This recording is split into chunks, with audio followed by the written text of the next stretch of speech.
절씩 교독하도록 하겠습니다.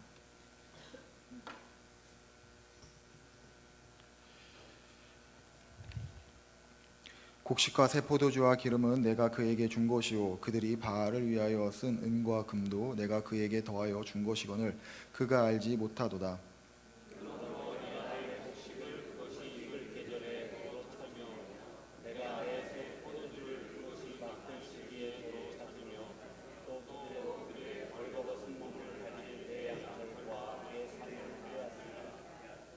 이제 내가 그 수치를 그 사랑하는 자의 눈 앞에 드러내리니 그를 내 손에서 건져낼 사람이 없으리라.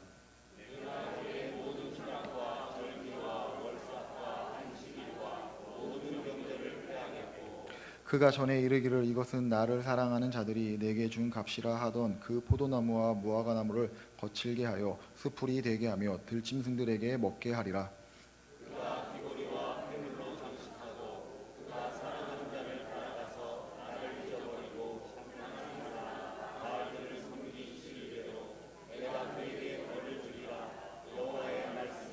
그러므로 보라 내가 그를 타일러 거친 들로 데리고 가서 말로 위로하고 거기서 비로소 그의 포도원을 그에게 주고 아골 골짜기로 소망의 문을 삼아 주리니 그가 거기서 응대하기를 어렸을 때와 애굽 땅에서 올라오던 날과 같이 하리라.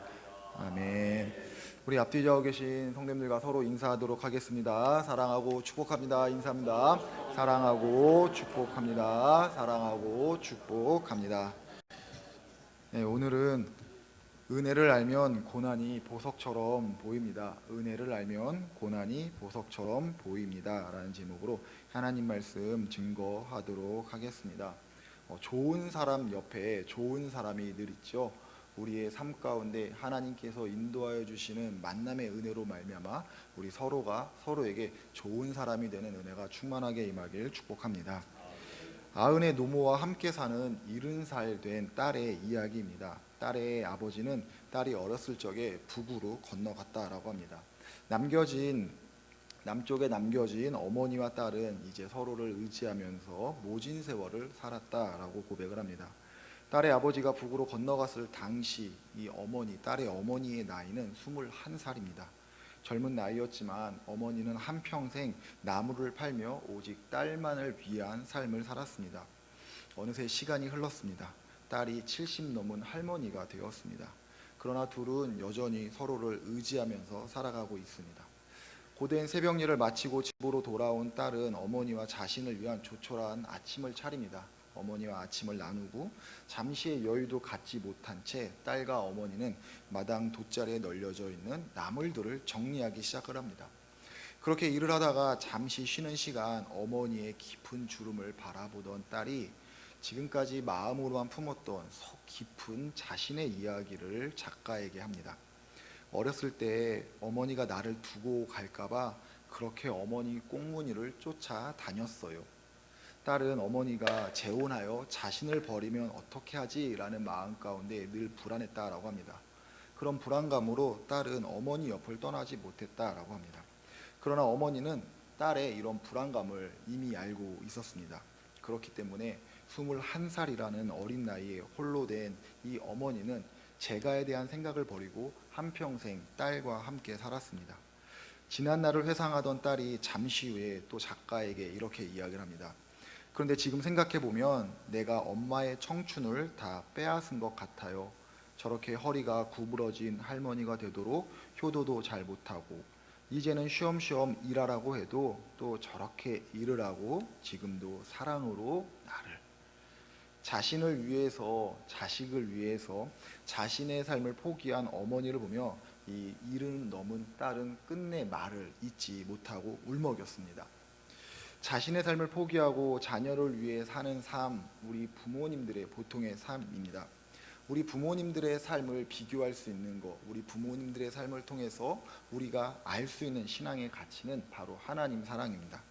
하나님 사랑 역시 자신들의 백성, 자신들의 자녀들을 위해서 자신을 희생하며 끝까지 인내하시고 또 그 인내함 가운데 사랑을 베풀어 주십니다. 이러한 하나님의 사랑, 끝까지 포기하지 않으시는 하나님의 사랑은 여러 모습으로 나타납니다. 그 중에 하나가 바로 고난입니다. 고난 가운데 하나님의 사랑이 표현이 됩니다. 이스라엘은 하나님을 떠나 바알을 숭배했지만 이스라엘을 사랑하시는 하나님께서는 오래 참는 그 오래 참음의 사랑 가운데 이스라엘이 우상 숭배를 멈추고 다시 하나님께로 돌아올 것을 말씀을 합니다. 하나님께서 이스라엘에게 다시 돌아오라 말씀한다는 것은 영원히 변치 않는 하나님의 사랑을 전제하고 있는 겁니다. 다시 말해서 이스라엘이 하나님의 말씀을 듣고 바알을 버리고 하나님께로 돌아가기만 한다면, 죄를 향한 삶의 방향을 돌이켜서 다시 하나님께로 나아가기만 한다면 하나님께서는 영원히 변치 않는 그 하나님의 사랑 가운데 그들을 용서하고 다시 품어주시겠다라고 하는 겁니다. 영원히 변치 않는 사랑 가운데 이스라엘을 부르시는 하나님께서는 지금 우리도 부르십니다. 하나님을 떠나 있는 삶에서 하나님께로 속하는 삶으로 속히 돌아오라고 우리를 부르십니다. 더 놀라운 것은 하나님께서 우리를 부르실 때 우리에게 거시는, 우리에게 요구하시는 조건이 단 하나도 없다는 겁니다. 예배를 많이 드려야 한다, 기도를 많이 했어야 된다, 선교를 많이 했어야 된다, 부자여야 된다, 명성이 있어야 된다, 지식으로 채워져 있어야 된다, 건강해야 등 이런 조건이 없습니다. 정말 하나님께서 우리를 부르실 때 단 한 가지 조건이 있다면은 그거는 바로 하나님의 말씀을 듣고 믿음으로 그 하나님의 말씀 가운데 나아가는 것입니다. 하나님께서는 아무런 조건 없이 우리를 지금 하나님의 품으로 부르고 있으십니다. 이런 부르심 가운데 우리는 믿음으로 반응해야 됩니다. 우리를 부르시는 하나님의 말씀 가운데 우리의 마음을 집중해야 됩니다. 주의를 기울이지 않는 사이에, 우리가 인지하지도 못하는 그 사이에 하나님으로부터 멀어진 것들은 무엇이 있는지, 또 하나님을 온전히 신뢰하지 못하고 내 뜻대로만 하려고 하는 것들이 무엇인지, 그런 것들이 깨달아져서 다시 하나님께로 나아가는 은혜를 기대하며 하나님의 말씀 가운데 우리는 집중해야 됩니다. 우리를 부르시는 하나님의 말씀 가운데 집중하여 우리가 하나님께로 나아가지 못하고 있는 것들이 깨달아져 그것들을 회개하며 주님 앞에 나아가는 우리 모두가 되기를 부탁을 드립니다. 우상을 숭배하던 이스라엘을 포기하지 않는 하나님께서는 끝내 돌아오지 않는 이스라엘을 보며 안타까워 하십니다. 그러나 하나님의 사랑은 포기하지 않는 사랑이기에 이스라엘이 하나님의 품에 돌아오지 않으면 안 되게끔 하는 삶의 고난을 두십니다. 8절 9절 말씀인데요, 오늘 본문 8절 9절입니다. 우리 한번 함께 읽겠습니다. 곡식과 새 포도주와 기름은 내가 그에게 준 것이요 그들이 바알을 위하여 쓴 은과 금도 내가 그에게 더하여 준 것이거늘 그가 알지 못하도다. 그러므로 내가 내 곡식을 그것이 익을 계절에 도로 찾으며 내가 내 새 포도주를 그것이 맞들 시기에 도로 찾으며 또 그들의 벌거벗은 몸을 가릴 내 양털과 내 삶을 빼앗으리라. 이스라엘 백성들은 우상을, 바알을 지극정성으로 섬겼습니다. 이스라엘 백성들이 바알을 지극정성으로 섬겼던 이유는 무엇일까요? 그들의 삶 가운데 빈곤이라든지 고난이 있었기 때문에 바알을 지극정성으로 섬긴 게 아닙니다. 이미 그들의 삶은 풍족했습니다. 이렇게 말할 수 있는 근거가 무엇이냐면 오늘 본문을 보면은 이스라엘이 바알을 섬기며 바쳤던 제물들이 목록에 나옵니다. 곡식을 바칩니다. 새 포도주를 바칩니다. 기름을 바칩니다. 나아가 은과 금도 바알에게 바치고 있습니다. 만약 이스라엘의 생활 경제가 빈곤 가운데 있었다면은, 풍요롭지 못해서 하루하루 근근히 먹고 사는 것을 걱정하면서 살았다면은 곡식과 새 포도주, 기름과 은과 금을 우상에게 쉽게 바치지는 못했을 겁니다. 그런데 본문에서는 이스라엘이 바알을 섬기면서 이와 같은 것들을 바알에게 바쳤다라고 하고 있습니다. 곳간에서 인심이 난다라는 말이 있는 것처럼 있으니까, 여유가 되니까 우상에게 이와 같은 것들도 바칠 수가 있던 겁니다. 곧 이스라엘은 바알을 섬길 때, 바알을 찾을 때, 하나님을 떠날 때 그들의 삶 자체가 어렵지 않았다는, 역사적으로도 이 사실을 입증시켜 줍니다. 호세아가 본문의 말씀을 기록하면서 선지자로 활동했던 시기를 주전 750년부터 720년 사이로 봅니다. 이스라엘이 주전 690년경에 멸망했다라는 것을 보면은 지금 이 시기 하나님의 심판의 말씀이 선포되고 돌아오라라는 이 말씀이 선포되는 이 시기는 나라가 망하기 전으로부터 대략 한 30년 정도의 시간이 남은 겁니다. 한 나라가 역사의 먼지로 사라지는 시간이 30년 정도 남았다라고 한번 생각해 보십시오. 혼란스러울 겁니다. 암울할 겁니다. 벗어 나올 수 없는 악순환에 갇혀 있다라는 그 마음 가운데 답답해할 겁니다. 마치 우리가 구한말 일제 강점기를 앞두고 나라가 혼란에 빠졌던 것처럼 말입니다. 그러나 이스라엘, 정확히 말해서 북이스라엘은 멸망을 앞둔 이 시기에도 전혀 혼란스럽지 않았습니다. 혼란스러워하지도 않았습니다. 내부적으로 간과할 수 없는 크나큰 문제들이 분명히 존재하고는 있었지만은 그들의 외적인 부분, 분명히 보고 느끼고 만질 수 있는 그런 부분들에는 정치적인 안정과 경제적인 안정이 있었습니다. 이런 안정 가운데 이스라엘 백성들은 하나님이 아니라 우상을 선택하고 우상을 섬깁니다. 그렇게 그들에게 풍요로움은 진정한 축복이 아니었습니다. 풍요를 바라는 마음은 누구나 다 있죠. 누구나 다 풍요를 바랍니다. 그러나 그 풍요로움 가운데 하나님을 떠나게 된다면은, 하나님보다 풍요를 더 쫓아가게 된다면은 바라는 그 풍요는 하나님께서 주시는 축복이 아니라 오히려 하나님의 심판을 받게 될 심판의 길이 됩니다. 믿음의 사람은 풍요 자체를 쫓아서는 안 됩니다. 풍요를 허락하시는 것은 물론 언제나 어디서나 함께 하시는 하나님의 은혜를 쫓아야 됩니다. 그래서 바울의 고백처럼 내게 능력 주시는 하나님 안에서 나는 어떤 상황에서든지 믿음을 가지고 살 수 있습니다 라고 고백하면서 살아야 됩니다. 풍요 가운데 믿음을 지키기 위해서 우리는 우리의 풍요를 우리의 것이라고 여겨서는 안 됩니다. 하나님 아버지의 마음을 기억하며 나를 위해서, 우리를 위해서 쌓아두어서도 안 됩니다. 하나님께서 주시는 그 놀라운 은혜를 간직하며 하나님을 바라보며 풍요를 허락하시는 하나님의 마음을 품으며 우리의 주변 가운데 넓게 흘려보내야 됩니다. 나만, 우리만 생각하고 풍요를 쌓아두는 것이 아니라 넓게 흘려보내서 그 풍요가, 하나님이 주신 그 풍요가 진정한 우리의 삶 가운데 축복으로 쓰임받기를, 축복이 되기를 주님의 이름으로 부탁을 드립니다. 지금 이스라엘에게 있는 이 풍요는 전혀 복스럽지 못했습니다. 오히려 지금의 풍요로움을 통해서 우상에게 아낌없이 제물을 바쳤고 하나님을 떠나 죄를 범하고 있으면서도 괜찮다, 별일 없다라고 생각을 했습니다. 이에 더해서 어쩌면 이스라엘은 지금 모든 것들이 자신들의 노력으로, 보여지는 풍요는 자신들의 노력으로, 자신들의 자람으로 얻어낸 당연한 산물이다라고 생각했을 수도 있습니다. 근데 있을 수 없는 일이죠. 하나님께서 그들의 삶 가운데 허락하시지 않았다면 이스라엘의 삶 가운데 그 무엇 하나 얻을 수 있는 것이 없습니다. 이스라엘은 그만큼 철저하게 무력하고 연약했습니다. 하나님의 보호가 거쳐졌으면 이스라엘은 홀로 자립할 수가 없었습니다. 그런데 그들에게 풍요가 있다라는 것, 이스라엘을 책임지시고 인도하시고 그들을 끝까지 붙잡겠노라라고 약속하신 하나님의 은혜가 있었기 때문에 가능했던 겁니다. 지금 이스라엘이 누리고 보고 있는 모든 풍요와 안정은 하나님께서 하나님의 백성에게 은혜로 허락해 주신 것입니다. 이스라엘 역시도 이 사실을 알고 있었습니다. 하나님께서 하셨습니다. 하나님께서 우리의 삶 가운데, 우리 민족의 삶 가운데, 우리 조국 가운데 이러한 풍요로움을 주셨습니다 라고 고백을 하고는 있습니다. 그러나 그들의 실제적인 모습 안에는 고백하는 하나님의 은혜를 가지고 하나님을 더 섬긴 것이 아니라 하나님께서 하지 말라라고 하신 우상을 섬기며 우상을 찾았습니다. 하나님을 떠났습니다. 왜 이들은 뿌리 깊은 이 우상 숭배를 버리지 못한 걸까요? 왜 이들은 하나님께서 주신 풍요를 가지고 우상을 찾아간 걸까요? 본문에 정확한 근거가 나오지 않기 때문에 하나님을 떠나 우상을 섬긴 것에 대해서 이와 같은 이유에서다 라고 확정적으로 말할 수는 없지만, 다만 사람들이 가지고 있는 기본적인 성향을 추측해 본다면 이스라엘이 풍요로움 가운데 하나님을 떠난 것은 그들의 탐욕 때문입니다.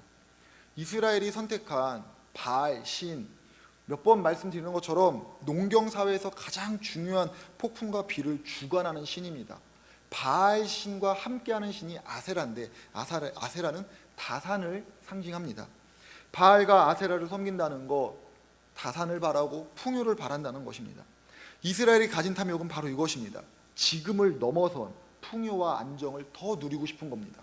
더 쉽게 말해서 더 가지고 싶었습니다. 더 누리고 싶었습니다. 더 쌓고 싶었습니다. 그리고 그것을 위해서라면은 그 어떤 것이든지 그 무엇이든지 가능하다라고 생각하며 자신의 탐욕을 제어하지 않았습니다. 하나님을 떠나서 우상도 선택할 수 있다라고 믿었고 그 우상을 실제로 섬겼습니다. 이것도 모자라서 하나님께서 그들의 삶 가운데 주신 그 풍요로움을 가지고 우상을 찾아갔습니다. 그런데 재미있는 사실은 무엇이냐면 이스라엘이 바알을 섬기는 동안에 이스라엘은 스스로 단 한 번도 하나님을 떠났다라고 생각한 적이 없다라는 것입니다. 나는 하나님도 섬기고 바알도 섬기고 있어 라고 생각했다는 것이죠. 하나님을, 그래서 하나님을 당신들은 떠났습니다 라고 하는 이 말이 그들에게는 억울하게도 들릴 수가 있습니다. 내가 언제 하나님을 안 믿은 적이 있어? 내가 언제 하나님께 예배를 빼먹은 적이 있어? 내가 언제 하나님께 드릴 제물을 안 드린 적이 있어? 라고 반문할 수도 있습니다. 사람의 평가로는, 사람의 논리로는 분명히 이럴 수도 있습니다. 그러나 하나님의 논리, 하나님의 평가는 무엇입니까? 너는 나도 믿고 바알도 믿은 현명한 것이 아니라 너는 나를 떠났어 라고 말씀하십니다. 너는 나를 믿은 적이 단 한 번도 없어. 너는 나를 떠났어 라고 말씀하시는 겁니다. 하나님을 떠난 이스라엘의 이 풍요로운 가운데 더 풍요를 바라는 우상을 섬기는 그 이스라엘의 모습을 통해서 우리는 하나님과 다른 이 우상의 특징을 알아낼 수가 있습니다. 우상은 절대로 만족하게 하는 법이 없다는 것입니다. 오히려 우상은 더 많은 것을 취하고 취할수록 더 있어야 한다, 더 구해라, 더 바래라, 더 쌓아라, 더 너만을 위해서 살아라 라고 말한다는 것입니다. 사람의 탐욕에는 정말 끝이 없습니다. 끝없는 탐욕이라고 합니다. 하지만 사람이 정말 어느 정도 넉넉함을 가지고 있으면은 그 심리 안에서 그래, 이 정도면은 그래도 나는 괜찮지라는 생각을 하게 되는 시점이 분명히 있다라고 합니다. 다시 말해서 얼마만큼 이상의 기준을 정한 그 기준 이상을 가질 때 더 이상은 있어도 좋고 없어도 좋다라는 생각을 자연스럽게 한답니다. 우상은 사람의 이런 심리를 아주 잘 알고 있습니다. 그래서 우상은 사람이 우상을 섬길 수 있도록, 우상을 떠나지 않게 하도록 사람의 마음 가운데 비교라는 작전을 사용합니다. 비교를 통해서 내 자신에게 있는 것을 보는 것이 아니라 내 주변을 보게 됩니다. 내가 이 사람보다, 내가 저 사람보다, 내가 가진 것이 누구보다 적은데 라고 생각을 하면서 자신의 삶 가운데 채워지지 않는 풍요를 생각하며 끝없이 우상을 찾아 나아갑니다. 절대적인 기준을 가지고 만족하는 삶이 아니라 상대적인 기준을 가지고 부족한 삶, 내 삶은 비참해 라고 말하는 삶을 살아가게 합니다. 그렇기 때문에 우상 숭배의 삶에는 감사는 없습니다. 그러나 하나님은 어떻습니까? 하나님을 섬기는 삶은 어떻습니까? 있던 없던, 무엇이 채워지든 채워지지 않던, 내가 병약하든 건강하든 전혀 상관없이 하나님이라는 분이 나와 함께 하신다는 그 믿음 가운데, 주님의 십자가의 그 구원의 은혜가 내게 임했다는 그 믿음의 감격 가운데 감사의 삶을 살아가지 않습니까? 하나님은 우리를 늘 감사에 머물게 하시지 않습니까?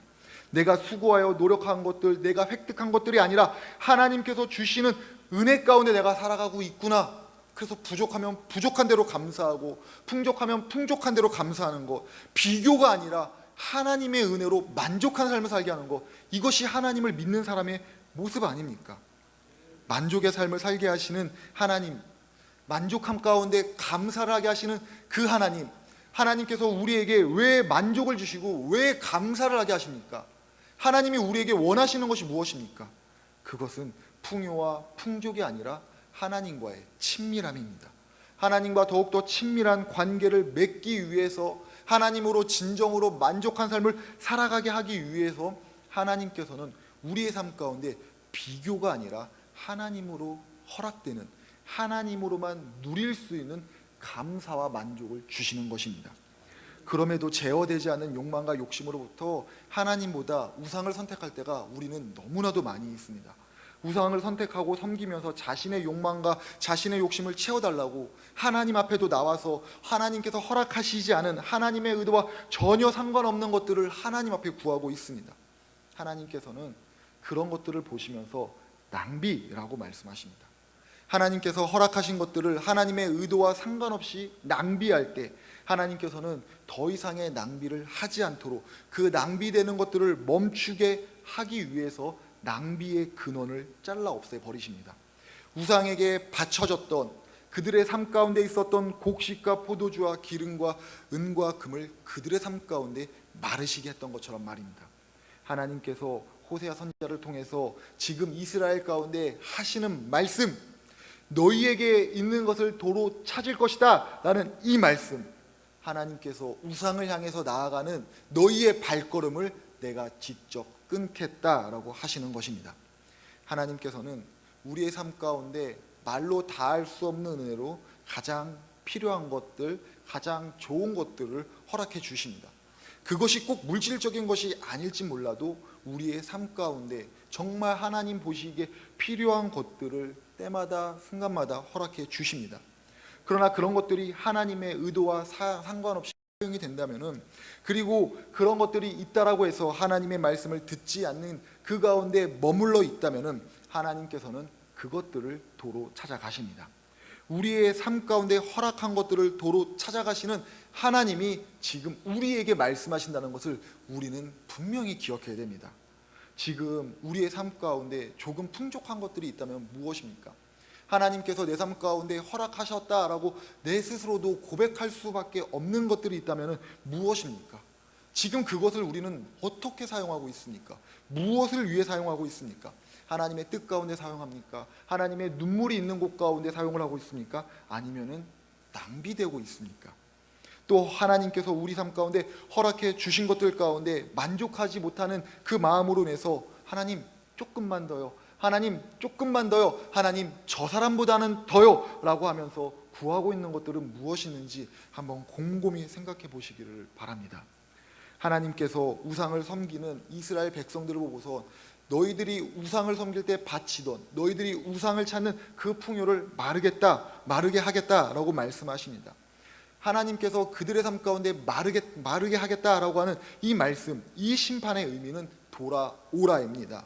하나님을 의지할 수밖에 없는 상황을 하나님께서 만드시고 또 의지하게끔 하셔서 하나님께서 그들을 돌아오게끔 하신다는 것입니다.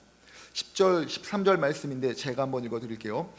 이제 내가 그 수치를 그 사랑하는 자의 눈앞에 드러내리니 그를 내 손에서 건져낼 사람이 없으리라. 13절입니다.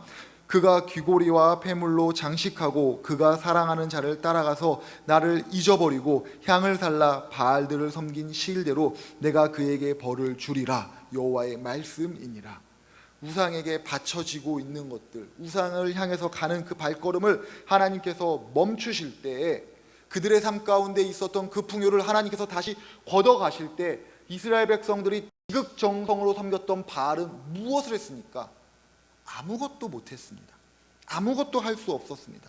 하나님께서 일하실 때, 하나님의 역사가 나타나실 때, 하나님의 능력이 펼쳐질 때 우상은 철저히 무력합니다. 아무것도 할 수 없습니다. 하나님께서 깨우치시기 원하시는 것, 하나님이 우리가 알았으면 좋겠다는 것은 바로 이것입니다. 우상을 향하여서 그들에게 허락된 풍요를 거두어 가심을 통해서 하나님께서 그들을 향한 애타는 마음, 돌아오라, 돌아오라, 돌아오라 라고 하는 이 애타는 마음을 보여주시고 있는 겁니다. 동시에 너희들의 삶 가운데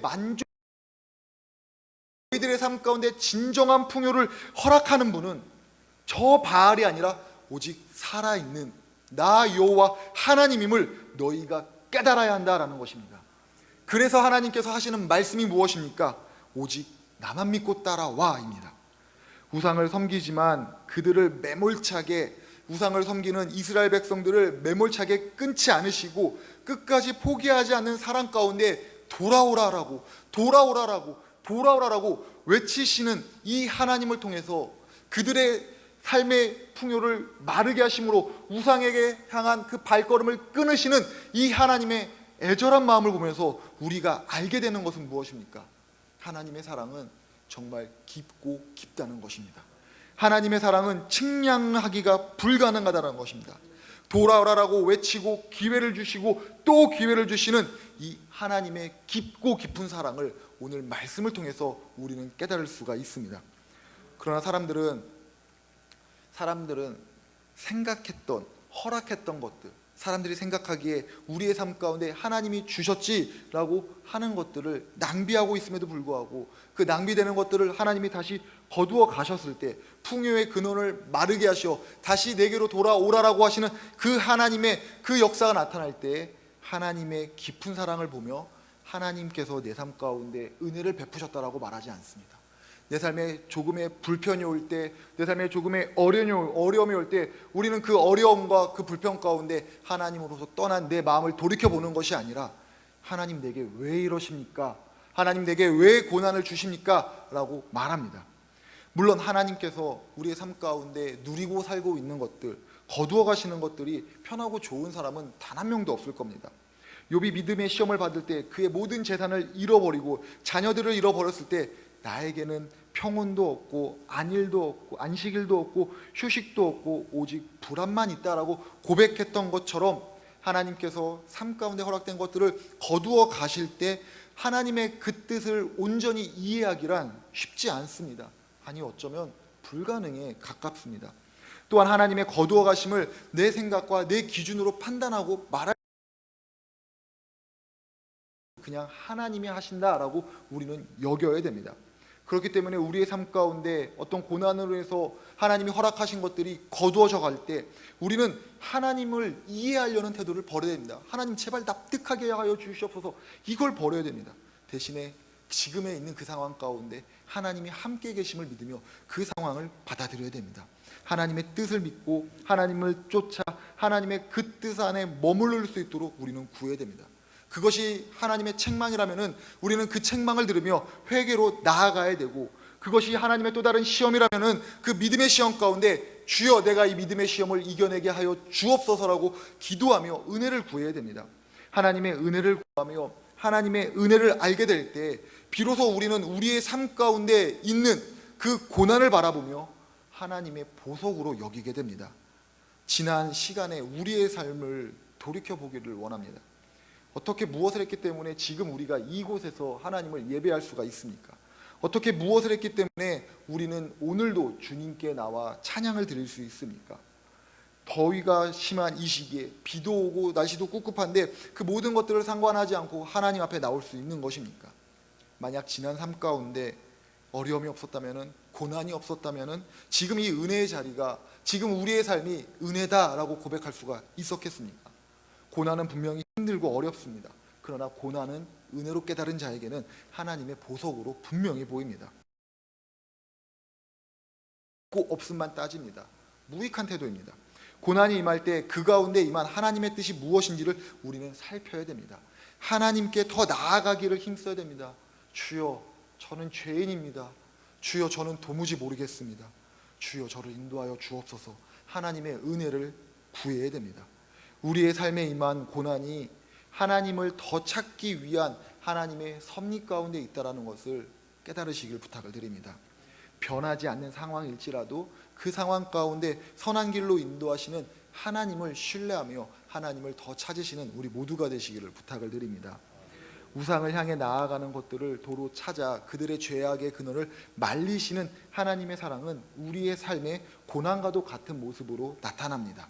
그러나 그 고난은 고난이 아니라 하나님께서 하나님께로 더 끌어당기기 위한 하나님의 보석이라는 사실을 은혜를 깨달을 때 알게 됩니다. 이런 하나님의 사랑은 계속해서 호세아 선지자를 통해서 선포가 됩니다. 14절, 15절 말씀인데요. 우리 이 말씀 함께 한번 읽어보도록 하겠습니다. 14절, 15절 말씀입니다. 그러므로 보라, 내가 그를 타일러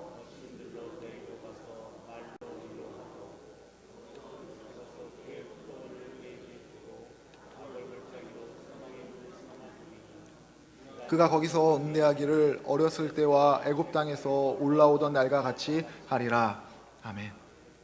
하나님께서 이스라엘에게 보여주시는 사랑을 두고 본문에서는 타일러 거친들로 데려간다 라고 표현을 합니다. 타이른다는 것이 무엇입니까? 우리가 아는 것처럼 좀 가르쳐서 깨우친다는 것입니다. 제발 좀 들어, 가르쳐줄 테니까 제발 좀 들어 라고 하는 것이 타이른다는 것입니다. 이렇게 타이르기 위해서, 그들에게 하나님의 사랑을 깨닫게 하기 위해서 이끄시는 곳이 어디십니까? 오늘 본문에 광야라고 나옵니다. 광야, 그들을 하나님께서 이끄시는 그 광야, 아무것도 없는 곳입니다. 하나님만을 의지하고 하나님의 말씀에만 귀 기울일 때 살 수 있는 곳이 광야입니다. 하나님이 왜 광야로 그들을 인도하실까요? 사람이 변화하기 위해서 가장 먼저 바꿔야 되는 것이 있으면 의지가 아니라 상황입니다. 사람의 뇌는 늘 편한 것에 적응합니다. 그리고 적응된 것을 변화시키려고 할 때 저항이라는 것을 합니다. 저항 가운데 지게 되면은 우리는 변화를 경험하지 못합니다. 그래서 우리가 진정으로 습관을 변화시키고 삶을 변화시키고자 원한다면 우리의 뇌를 자꾸 귀찮게 해야 됩니다. 그 귀찮음은 어디서 오냐? 새롭고 낯선 환경으로부터 옵니다. 사람 참 안 변한다라는 그 말은 그 사람이 새로운 상황 가운데 가지 않는다라는 말입니다. 지난 시간 익숙해져서 변하지 않는 두려운 내가 새로운 상황 가운데 변하는 것처럼 우상을 따르고 우상을 포기하지 못하는 이스라엘 백성들이 다시 광야로 갈 때, 거친 들로 갈 때 그들의 삶은 하나님께로 돌아오는 삶으로 변화가 될 수가 있습니다. 하나님께서 그들의 삶 가운데 광야로 아무것도 없는 그곳에서 하나님을 경험하라는 겁니다. 광야에 가게 되면은 하나님의 말씀이 들립니다. 광야에 가게 되면은 보이지 않는 하나님의 섭리가 보여집니다. 무엇보다도 광야로 가게 되면은 하나님께서 애굽에서 구원하셨던 것처럼 온갖 죄악 가운데도 포기하지 않는 그 하나님의 은혜, 무엇으로도 끊을 수 없다라고 선포하신 십자가 사랑의 은혜를 경험하게 됩니다. 비로소 그때 우리는 그 광야 가운데서 하나님의 사랑을 깨닫고 고난 앞에서 이렇게 고백합니다. 하나님, 저를 포기하지 않으셔서 감사합니다. 사랑하는 성도님들, 삶 가운데 고난이 있으십니까? 혹 괴로움이 있으십니까? 아니면은 너무나도 풍족하고 만족스러움 가운데 계십니까? 그 모든 상황들 가운데 우리는 누구를 바라보고 있습니까? 그 상황을 허락하신 하나님께로 더 나아가기를 원하십니까? 아니면은 그 상황들로 인해서 하나님을 떠나려고 하십니까? 오늘 말씀을 통해서 포기하지 않는 우리를 사랑하시는 하나님의 사랑이 있다는 것을 기억하며 하나님께 더 나아가는 우리 모두가 되기를 주님의 이름으로 축복합니다. 우리 함께 들은 말씀을 기억하며 은혜 가운데 우리를 부르시고 우리의 고난을 통해서도 하나님의 사랑을 보여주시는 그 하나님께 영광 돌리며 그 사랑 얼마나 함께 찬양하고 기도하도록 하겠습니다. 다 표현 못해도 다 표현 못해도 나 표현하리라. 다 고백 못해도 나 고백하리라. 다 알 수 없어도 나 알아가리라. 나 닮지 못해도 나 닮아가리라. 다시 한번 처음부터 고백을 합니다. 다 표현 못해도 나 표현하리라. 다 고백 못해도 나 고백하리라. 다 알 수 없어도 나 알아가리라. 다 닮지 못해도 나 닮아가리라.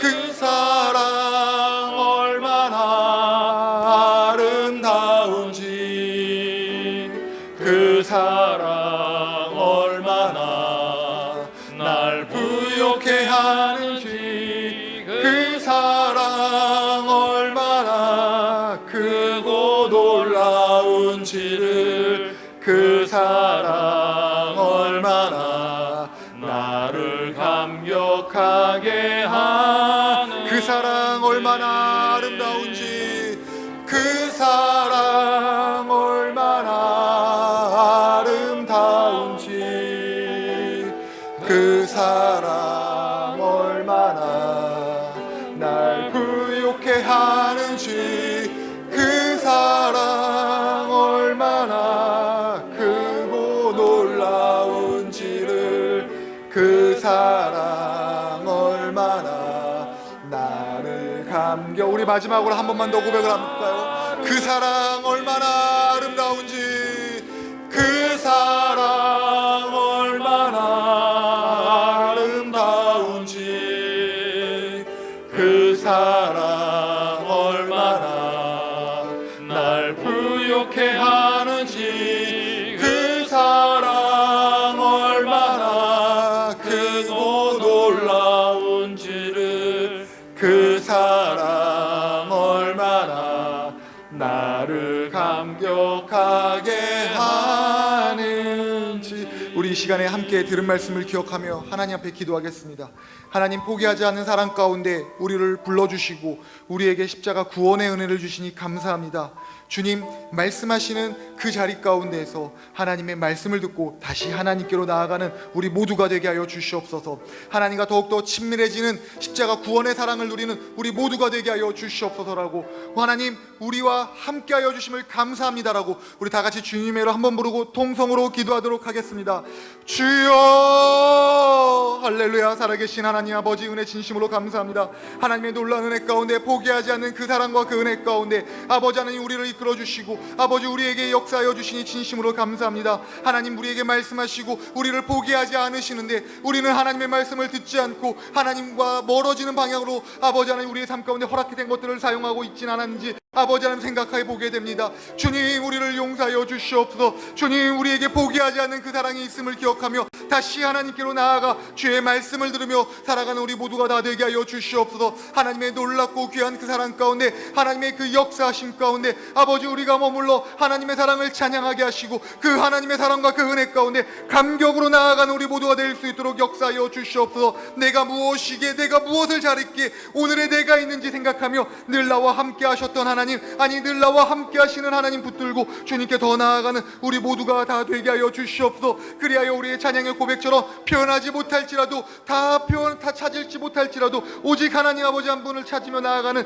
하나님 거룩하고 복된 주의 백성들 다 되게 하여 주시옵소서. 주의 은혜가 우리의 삶 가운데 있음을 깨닫게 하여 주시고 내 삶 가운데 있는 그 고난마저도 주님의 보석임을 깨닫는 하나님의 백성들 다 되게 하여 주시옵소서. 주여, 우리에게 은혜를 더하옵소서. 주님, 우리와 함께 하여 주시옵소서. 주님, 우리를 붙들어 주시옵소서.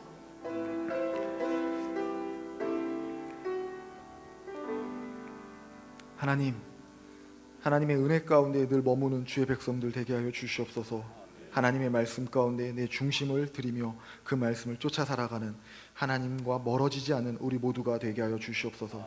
하나님이 허락하신 것들 하나님의 뜻 가운데 사용하는지 아니면 하나님과 멀어지는 데 사용하고 있는지 생각해 보게 하시고 주님 앞으로 나아가는 우리 모두 되게 하여 주시옵소서. 하나님의 그 크신 사랑을 찬양하며 예수님의 이름으로 기도합니다. 아멘.